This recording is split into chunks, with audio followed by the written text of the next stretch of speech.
We dismiss history at our peril. Liberty Nation Radio with Mark Angelides. And we're back with Liberty Nation's senior political analyst, Tim Donner, and I remain your host, Mark Angelides. We've been talking the road to inauguration. We've been talking Trump day one and beyond. But one thing is as sure as eggs or death and taxes, if you like, Tim, is that there's going to be resistance to almost whatever policy Donald Trump puts forward. If he puts forward a proclamation saying we must acknowledge that grass is green, there'll be resistance to it. That is as sure as anything else you can rely on. But I'm wondering if the Democratic Party, the big names in the Democratic Party, their activists and their allies within the legacy media, whether they have a coherent enough strategy to be an effective resistance against Donald Trump. Well, I think the answer to that is no. And for a simple reason, there is a total vacuum of leadership in the Democratic Party. Who's the leader of the party right now? Joe Biden is leaving the White House. Don Jr. But look, Biden's leaving the White House. Kamala Harris is going to go back to California. Maybe she'll run for governor. Nobody sees her as a de facto leader of the Democratic Party. Nancy Pelosi is 84 years old and remarkably running for Congress again. But she's pretty much been brought low by her role in stabbing Joe Biden in the back and forcing him out, even though she also didn't want Kamala Harris to be the nominee because she felt rightfully that Kamala Harris was not up to it. She was not presidential timber. Chuck Schumer's no longer the majority leader in the Senate, so he's going to have to settle for being minority leader with a 6-seat deficit for Democrats in the upper chamber. You might call it 3 seats, but it's 53-47 now, as opposed to having a narrow majority, which Chuck Schumer had for the last couple of years. And in the House, the Republicans have the very same razor-thin majority, but that means that Hakeem Jeffries, the House leader of the Democrats, doesn't have a whole lot of juice either. So I don't know how you can organize resistance when you don't have anybody leading that resistance. I mean, it seems that it's just the media and left-wing publications and the likes of the New York Times and Washington Post and left-wing sites like The Nation and Slate and The Atlantic who are trying to sort of take the lead in the resistance. And it's very hard to diffuse a resistance in so many different directions to so many different sources. So I'd say they're in big trouble in terms of resistance because they don't have a disputed election.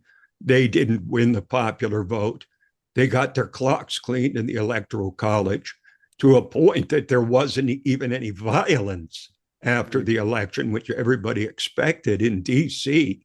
Most shop owners boarded up their storefronts in anticipation of violence, which never came because the result was so decisive for Trump. And that creates a much bigger problem, too, because people know, unlike in 2016, they know what Trump is all about.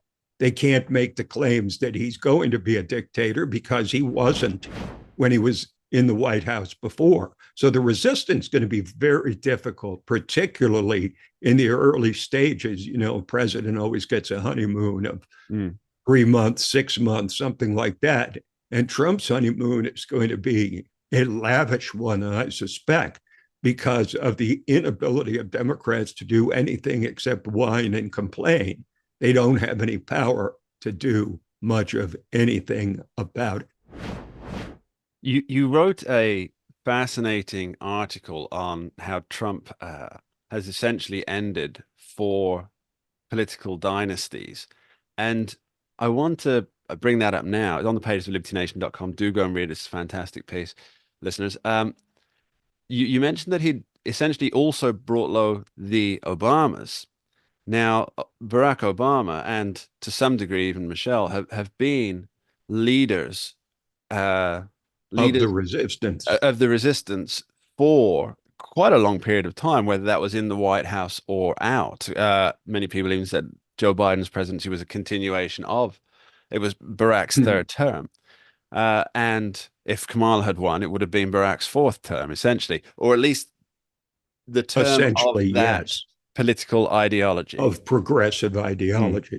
Yes. But it's been brought low. The Obamas have been brought low by Donald Trump. So even they are not in a position to really take up the mantle because they their ideology, their progressive movement was rejected, as you say, so resoundingly that not a single swing state went to Kamala Harris.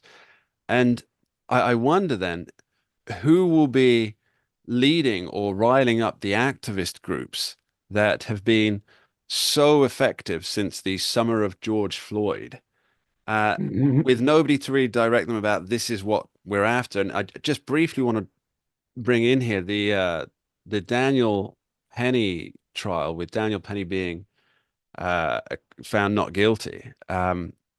And you had, I believe it's Hank Newsom of the New York BLM chapter, Hawk Newsom, yeah. Hawk Newsom, sorry, And his and his sister, sidekick, the yeah, woman, his sidekick, yeah, yeah. and they were calling for black vigilantism because what? Because a diverse jury in Manhattan found somebody not guilty of a crime, and but it fell on deaf ears. Nobody took up to the streets. Nobody went marching. Nobody went rioting. It was largely ignored by the media, probably because he was somewhat inciting in what he was saying. And so, what about all these activist groups? They're just going to melt away into the woodwork or down the drains. Well, I think that Hawk Newsom and the, you know, the, I guess you could call the final breath of the Black Lives Matter movement actually makes it harder for the resistance, because Hawk Newsom goes out there after the Daniel Penny verdict and basically says that, as you said, we need black vigilantes to go after white people, Mm. presumably indiscriminately. And this has been the whole problem with the Black Lives Matter movement to begin with, is that they put their reputation on the line in support of criminals. Mm. Daniel Penny, the man who was killed by Daniel Penny, had committed more than 40 or had been arrested more than 40 times. This guy was a hardened criminal. And yet Black Lives Matter chooses him to be the focus of their protestations to the verdict, which was men and women, blacks and whites in the jury. I mean, it was clear that it was it seemed to be a just verdict, even according to the mayor of New York, who Eric Adams put his fingers on the scale when he said, I think most people would want a Daniel Penny on the subway car when they're being attacked. So this is the dying embers, shall we say, of a movement that has done its best to destroy the country ever since the George Floyd affair. And again, in the case of George Floyd, just like with Hands Up, Don't Shoot, George Floyd was a criminal. He had a long criminal record, and yet Black Lives Matter was formed well, it had been formed previously, but it came to prominence and success after the George Floyd incident. Nobody bothered to notice that George Floyd was a man who had committed several criminal offenses in his life.